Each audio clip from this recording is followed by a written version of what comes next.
Prior to the 1800s, an artist rarely chose their own subject.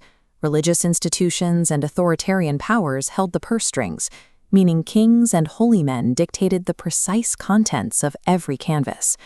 These representational images functioned as a record of reality for the church and the state. The artist's primary role was to document the objective world as their patrons saw it. When the patronage system declined, independent art dealers and wealthy private collectors emerged. For the first time, artists found themselves answering their own questions about what to create. This shift popularized the French concept of l'art pour l'art, art for art's sake. In 1850, Edgar Allan Poe argued that the most noble work was created solely for the work's sake, lacking any moral or political message. This independence brought a terrifying realization.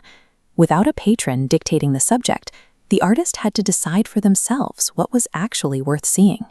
The Impressionists responded to this freedom by looking past the solid object. They focused their brushes on the qualities of light, beginning to distill the individual aesthetic elements of a scene. By the 1880s, Georges Seurat developed pointillism, a technique deconstructing visual reality into thousands of tiny individual dots of color. Reality became a collection of visual data points. The solid, recognizable shape dissolved, leaving behind a purely experimental surface of color and line. Throughout the post-impressionist period, this distillation triggered a trend toward experimenting with symbolic forms and arbitrary mark-making, moving further away from representational accuracy. Once the physical object was broken into its component parts, the traditional bond holding objective reality together had been fractured. In the early 1900s, the Fauvists and Expressionists stopped prioritizing physical accuracy. They used vivid color and distorted imagery to present a deeply personal point of view based on emotion. Wassily Kandinsky became the primary architect of the complete divorce from reality. He was an avid theorist who wrote extensively about his specific intent to create the world's first purely abstract work of art. His 1910 first abstract watercolor consisted of colored splotches, squiggles, and color fields. It contained no references to any pre-existing visual elements of the physical world. While others had explored proto-cubist, unrecognizable shapes, Kandinsky's written manifestos separated him from the rest. He openly announced his success in achieving pure abstraction, validating his claim as the movement's founder. By divorcing art from its former logic, Kandinsky made the artist's internal feeling the only remaining law. Following 2 world wars and the nuclear destruction of 2 cities, industrial society was defined by widespread anxiety. In 1934, the poet Ezra Pound summarized the response of the modernists with a simple command: make it new. Jackson Pollock turned to psychoanalysis to find a path through this anxiety. He sought to bypass conscious logic and connect to the primeval knowledge he believed was locked within his own subconscious. Around 1947, Pollock pioneered a drip technique that rejected direct contact with the canvas. He applied paint using gravity and momentum, effectively removing his conscious tools from the surface.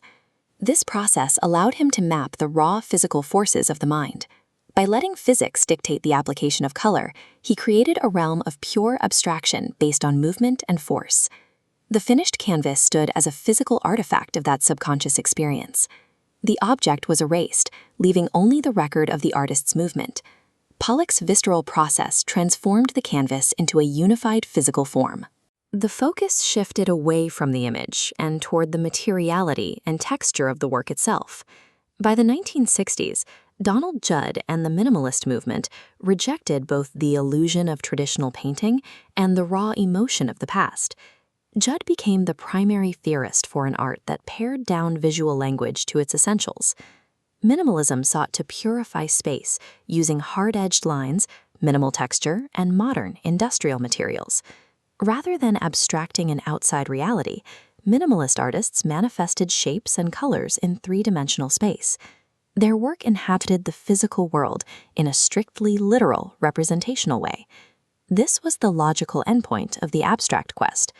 Art had moved from trying to mimic an object to becoming the object itself. This century of experimentation dismantled the old artistic modes of the past. Contemporary artists now benefit from a mentality that allows them to use any style or medium to realize an idea. Because their predecessors broke the link to the observable world, today's creators can choose the specific method, whether heavily gestural, strictly geometric forms, or purely minimal, that best communicates a non-visual concept. The history of abstract art is the history of humanity learning to look beyond the physical constraints of the visible world. By prioritizing intent and emotion over objective accuracy, abstraction connects us to a truth that exists deeper than our everyday sight.